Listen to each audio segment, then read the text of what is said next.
Hello et bienvenue dans une nouvelle vidéo. Aujourd'hui, on refait une partie de deviner la palette. Je vous rappelle les règles du jeu. J'ai choisi aujourd'hui une palette de fard à paupières bien particulière pour créer ce look. Dans un premier temps, je vais vous montrer les teintes que j'ai utilisées pour arriver à ce résultat. Dans un deuxième temps, je vais vous montrer le reste des teintes qui se retrouvent dans la palette mais pas sur mes paupières. Le but du jeu est pour vous de deviner le plus rapidement possible de quelle palette il s'agit. On commence donc comme d'habitude avec les teintes que j'ai utilisées aujourd'hui. Alors si vous vous questionnez sur les choix de ces teintes, mais enfin pourquoi mettre ces teintes ensemble, c'est parce que ce look en fait je l'ai filmé pour un palette roulette que vous verrez du coup mercredi. Désolée pour le spoil, mais vous savez qu'il faut que je combine un petit peu les vidéos pour m'en sortir. Bref, voilà donc les teintes que j'ai utilisées aujourd'hui. J'ai commencé avec cette teinte que j'ai mis dans le creux de paupière et que j'ai étirée vers le haut et vers l'extérieur pour avoir ma base colorée mat. Ensuite, j'ai utilisé cette teinte que j'ai focalisée dans le creux de paupière, mais là juste vers l'extérieur, ainsi que dans le coin externe, et que j'ai pareil un petit peu étiré pour pas qu'il y ait de trous, juste histoire d'accentuer un petit peu l'extérieur de l'œil. Ensuite, j'ai pris cette teinte lumineuse que j'ai mise sur le premier tiers de la paupière mobile. J'ai essayé au pinceau, mais ça se prélevait pas bien. Du coup, j'ai été avec mon petit doigt et ensuite j'ai pris un pinceau pour retravailler le bord du fard. J'ai ensuite pris cette teinte qui, je vous l'accorde, fait un petit peu tache, mais voilà, c'est le hasard. Et cette teinte, je l'ai placée sur le milieu de la paupière mobile. Pareil au doigt, et dans un premier temps, je me suis pas tracassée de la délimitation en fait, parce que c'est vrai qu'on voyait fort la différence entre les fards. Voilà, au début j'ai juste placé un petit peu grossièrement.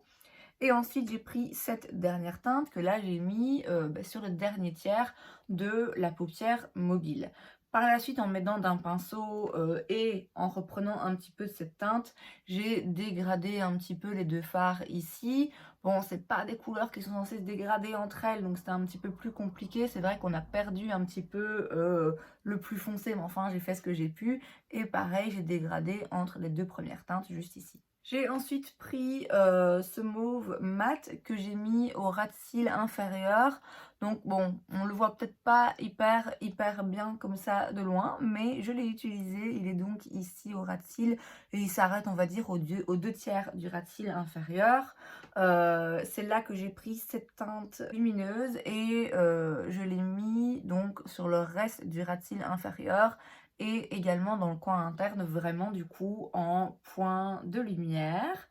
J'ai mis du crayon noir en muqueuse supérieure, j'ai fait un trait de liner liquide noir, j'ai mis du mascara et voilà le résultat. Et voilà maintenant le reste des teintes présentes dans la palette. Donc c'est pas que j'ai pas eu de chance en tirant des teintes qui vont pas ensemble, c'est que dans tous les cas ça allait partir dans tous les sens. Donc là il y a 5 autres fards mat et 4 autres fards lumineux. Ça fait donc un total de 16 fards et on a une distribution parfaite entre mat et lumineux puisqu'il y a 8 mat et 8 lumineux. Bon, au cas où c'était pas encore clair, hein, on est quand même sur une palette très colorée, une palette pastel, une palette avec des teintes très jolies, mais c'est vrai qu'ils partent un petit peu dans tous les sens. Histoire de vous donner un indice, c'est une palette d'une marque que j'aime beaucoup, que j'ai l'impression qu'on en entend moins parler. Ils ont été récemment rachetés par une autre marque. Cette palette fait partie d'une série de palettes autour du voyage, histoire de vous donner un indice supplémentaire. Alors, est-ce que vous avez trouvé de quelle palette il s'agit? La palette que j'ai utilisée aujourd'hui pour créer ce look, c'est la Lost in Los Angeles de chez BH Cosmetics et elle ressemble à ceci à l'intérieur. Alors c'est vraiment pas une palette facile, c'était pas une palette facile pour mon palette roulette, mais bon, c'était un petit peu le but.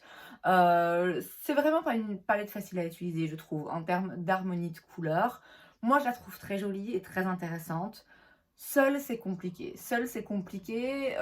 Soit on peut l'utiliser en utilisant juste 2-3 teintes max en faisant des looks un petit peu, monochromatiques, vous voyez? Ou des trucs très simples où on met juste une couleur un petit peu pastel sur la paupière mobile et puis un petit fard lumineux par-dessus et c'est tout. Soit on rentre dans des trucs, vachement compliqués où on fait des cut crease et tout, mais je trouve qu'il y a finalement peu de couleurs qui vraiment se mélangent bien ensemble, raison pour laquelle c'est franchement pas une palette évidente à utiliser. Mais c'est aussi pour ça, que je l'apprécie parce qu'elle est vraiment très spéciale et particulière et différente de tout ce que j'ai en fait dans ma collection. J'ai assez peu de palettes, colorées pastel de ce genre parce que, c'est des palettes que j'utilise dans des cas quand même assez limités, c'est-à-dire au printemps et en été. En Belgique, ça dure pas très longtemps.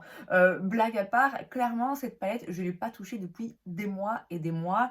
C'est une palette que je sors au printemps. Et c'est assez dommage, hein, parce qu'il y a quand même des teintes ici qui sont intéressantes et que je devrais pas limiter juste à des looks aériens, printaniers. Il y a vraiment ouais, des teintes spéciales qu'on ne voit pas ailleurs, notamment ce petit fard ici un petit peu doré vert que j'ai donc sur le centre de ma paupière. Je trouve qu'il est quand même spécial.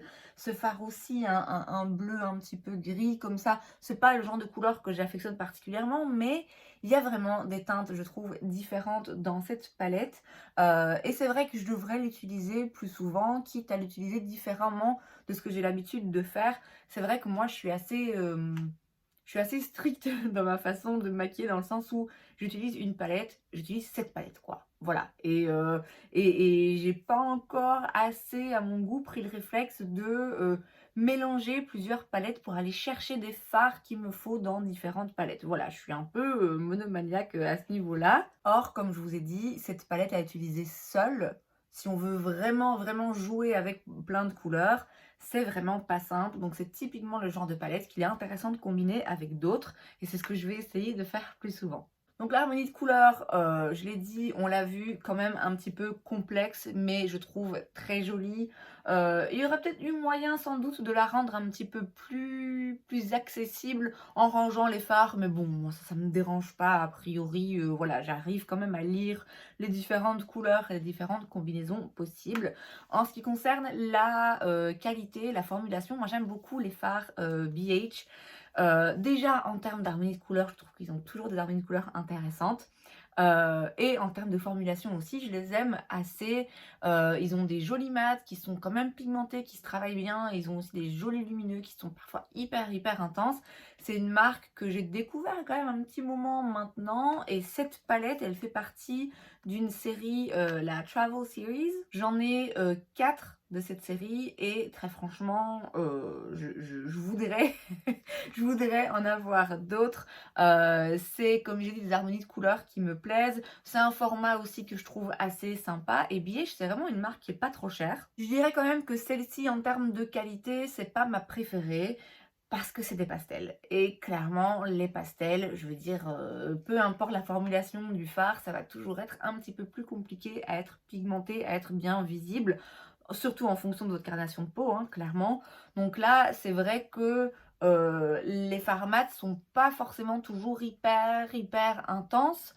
Mais bon, ils se travaillent quand même. Et j'ai envie de vous dire, c'est des pastels. Donc forcément, je m'attends pas forcément à ce que ce soit hyper intense au premier passage. Les lumineux, ils sont très jolis. Un petit peu difficile à prélever au pinceau. Bon, c'est le cas d'autres lumineux, hein, on leur pardonne quand ils sont jolis comme ça. Après, je dirais qu'il y a quand même des différences dans les lumineux en termes de texture. On a des textures comme celle-ci un petit peu plus fines et il y en a d'autres comme celle-là un petit peu plus chunky. Je sais pas si vous verrez la différence là comme ça à la caméra, mais c'est des très jolies teintes, hein. Il y a quand même des jolis reflets à l'intérieur. Simplement en termes de formulation, je conseille quand même de swatcher d'abord, regarder au doigt et essayer de prélever au pinceau, voir un petit peu ce que ça donne, parce que c'est pas forcément hyper facile à travailler. Donc globalement, c'est une jolie palette, c'est pas du tout une palette ratée, il y a quand même de la pigmentation et des jolis lumineux.